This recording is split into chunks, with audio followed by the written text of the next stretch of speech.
thought I was being hard on Chase Claypool yesterday. No, you were not. Or Sunday, You were the not. post-game show. Video of what he was doing out on the field. It was ridiculous. I wasn't nearly as harsh as I should have been. Listen, if you don't want to be out there, Right. if you don't want to play, do everybody a favor, don't play. I think we are witnessing one of the craziest falls from grace that I've ever seen. And what's infuriating is it's not because of a lack of talent, it's because of a lack of effort. And that drives me absolutely insane, considering the fact that this human being is going to be a free agent at the end of the year. So before we get to the content, make sure you drop like, subscribe, and turn on our notifications to help the channel grow. We are on the grind to 800,000 subscribers, and we've been uploading each and every day since the NFL season began. Now that we get all of that out of the way,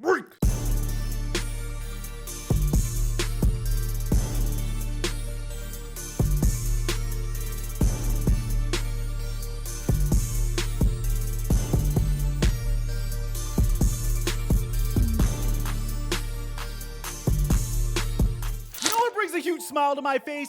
Bam, bam, bam, bam. You guys are making bank on Prize Picks. I absolutely love it. Week 1 was a huge success for a lot of you guys. And we're gonna keep it going, man. Each and every day, I post my picks for free on my Instagram story at The Flight Mike. And we're gonna feature the best slips on this channel each and every week. So submit them to me via Instagram DMs if you want to be featured. And if you haven't started playing Prize Picks, you use my promo code Mikerophone and they'll match your initial deposit when you sign up on Prize Picks. And thank you, Prize Picks, for the sponsor. Mike check 1 2 1 2. What's going on, everybody? There was a period of time where the Pittsburgh Steelers were doing everything they possibly could to get Ben Roethlisberger as many weapons as they possibly could offensively, at least in the form of wide receivers. I mean, in the mid-2010s, they already had Antonio Brown, who was without a doubt the best wide receiver in the NFL. And in 2017, they decided to pair him with Juju Smith-Schuster. And Juju Smith-Schuster in the beginning seemed to have been a hit, at least in his first 2 years with the Pittsburgh Steelers. He looked like he had all the makings of a star. And on top of that, he was an influencer on the side. Eventually, there were questions about whether or not he was an influencer first and then a football player second. But it wouldn't end there. The very next year, they would select James Washington in the second round. And James Washington, we could say, was okay for one season, but for the most part, he was a miss. The year after that, they decided to select Deontay Johnson in the third round. And you can make an argument that Deontay Johnson was a very successful wide receiver for the Pittsburgh Steelers. So long as he's healthy, he's probably the most successful Pittsburgh Steelers wide receiver that's on this list. At least he's been the most consistent out of all of them and the most underrated. And then in 2020, they selected Chase Claypool. And this would end a very concerted effort to make sure that the Pittsburgh Steelers got Ben Roethlisberger, a past his prime Ben Roethlisberger, all the weapons that he possibly needed so they can move on from Antonio Brown and so he could try to make one last run for the Pittsburgh Steelers. And out of all of these wide receivers, I will go out and say that Chase Claypool had the most potential. Coming out of the NFL draft, he measured in at 6'4", 238 pounds, and most impressively ran a 4.42 40-yard dash. You can make an argument that if Chase Claypool came out of any other NFL draft, like the 2021 NFL draft, he would have been a first-round pick. Unfortunately for Claypool, he was selected in a draft that featured one of the deepest wide receiver classes in NFL history. Players like Henry Ruggs, CeeDee Lamb, Justin Jefferson, Brandon Ayuk, T. Higgins, and Michael Pittman Jr. were all selected before him. But Chase Claypool definitely had the potential to be the best amongst all these wide receivers, or one of the best out of all these wide receivers. At the very minimum, he could have finished in the top 3 in a very deep wide receiver class. And in his rookie year, he was making a very legitimate argument to at least finish within the top 3 of wide receivers selected in the 2020 NFL draft, finishing with 873 receiving yards and 9 touchdowns in his rookie year. He looked like the future of the Pittsburgh Steelers, and he was only going to get better. Bear in mind, 6'4", 238 pounds, runs a 4.42 40-yard dash. But the problem is, he wasn't very much focused. There were some signs. Him and Juju Smith-Schuster absolutely loved making TikToks with one another. And when you're winning your games, that's okay, considering the fact that the Pittsburgh Steelers started Chase Claypool's rookie year on a 12-game win streak. there wasn't anyone complaining about the TikTok dances. But once you follow that with finishing your season with a 1-4 record, that's when people start to get a bit concerned. The very next year, once again, Chase Claypool found himself in some trouble. Statistically speaking, he was once again able to put up about 860 yards receiving, more or less the same amount of receptions, significantly less touchdowns. But the story that would overshadow Chase Claypool here was once again the fact that it didn't really seem like this man's head was in the game. There were questions about his motor, and there were questions about his decision making. In this particular instant, Chase Claypool and the Pittsburgh Steelers were trying to come back versus the Minnesota Vikings. In this game, Chase Claypool made a crucial reception versus the Minnesota Vikings, and to show his complete lack of awareness, opted to celebrate the fact that he was able to move the chains as opposed to hurrying up to the line of scrimmage so the Pittsburgh Steelers could snap the ball to get another play in. So once again, the theme of Chase Claypool is he has all the talent in the world. He could demand top 5 wide receiver money. Problem is, he doesn't seem to be very focused. Eventually, the Pittsburgh Steelers gave up on Chase Claypool, and they pulled off the trade of the year. I don't think anyone talks about this enough. Trading Chase Claypool to the wide receiver needy Chicago Bears for a second-round pick. That second-round pick would become the first pick in the second round of the 2023 NFL Draft, pick number 32. But even before that, Chase Claypool had a remarkable opportunity. He went to a team that was so desperate for wide receiver help for Justin Fields that he could have been Justin Fields' #1 wide receiver. And throughout 7 games that he played for the Chicago Bears, he only brought in 14 receptions for 140 yards. So not necessarily what the Bears were hoping for, and of course at this point, that trade is looking terrible. But you can make up a lot of excuses as to why Chase Claypool wasn't successful at that point. Primarily the fact that he didn't really have a lot of familiarity with Justin Fields yet. You were just traded to this team in the middle of the season. No wide receiver succeeds when they're traded to a brand new team in the middle of the season. It's a long-term investment. Unless if you're Kadarius Toney. Somehow, I don't know, Patrick Mahomes is a wizard. So with that being said, the Chicago Bears' plan was very apparent. They have this quarterback that has shown flashes of tremendous potential. In my opinion, I think Justin Fields could be one of the best quarterbacks in the NFL. He has phenomenal ability, at least when it comes to tucking the ball and scrambling. And he has shown periodically the ability to throw the ball downfield. And this past offseason, the Chicago Bears doubled down, getting him DJ Moore as well. So now Chase Claypool is wide receiver 2 on the Chicago Bears. Squandered opportunity, possibly. So going into this season, considering the fact that Chase Claypool's contract expires at the end of this season, he's going to be a free agent. This is a make or break season for Chase Claypool. He needs to turn back the clock and show flashes of his potential like he did in his first year in the NFL. That 9 touchdown, nearly 1,000 yard receiving season needs to come back. He has an extra game to do it, by the way. An extra game has been added to the NFL season since then, and it doesn't look like he's on the best start. He's even getting called out by his quarterback as a result of this. So Kyle Brand started this by tweeting out that there is a player on the Bears and he is just sleepwalking out there. We all see it. He plays offense. I'm not going to name him. If you're watching, you know. Obviously, this caused people to wonder who. And bear in mind, Kyle Brandt is very favorable whenever it comes to the Pittsburgh Steelers, but I don't think he necessarily has a vendetta around this human being. Mike Renner would shortly tweet this video out with the caption pick 32. It showed a low-light film of Chase Claypool versus the Green Bay Packers, which the Bears got absolutely decimated in. Chase Claypool started out the season with 2 targets, 0 receptions, and 0 yards, but that's not what's being called into question here. What's being called into question is his clear lack of effort and the fact that he isn't even attempting to block most of these Green Bay Packers defenders, which are very significant in some of these plays, by the way. In some of these rushing plays, especially in the toss towards the right, it seems like Chase Claypool just doesn't care at all whatsoever. It doesn't seem like he's giving any effort at all whatsoever, which again is surprising considering the scenario he's in. It doesn't even look like he's giving effort on the routes that he's running, especially in potential home run balls like you see at the end of the clip. Now, I already know what the knee-jerk reaction to this is going to be. Mike, it's only week 1. I know, and there's still plenty of time for these issues to be fixed throughout the season, but it's a little concerning because it seems like Justin Fields is maybe calling him out here, because Justin Fields explains the problem with Chase Claypool's lack of effort right here. We weren't going to match.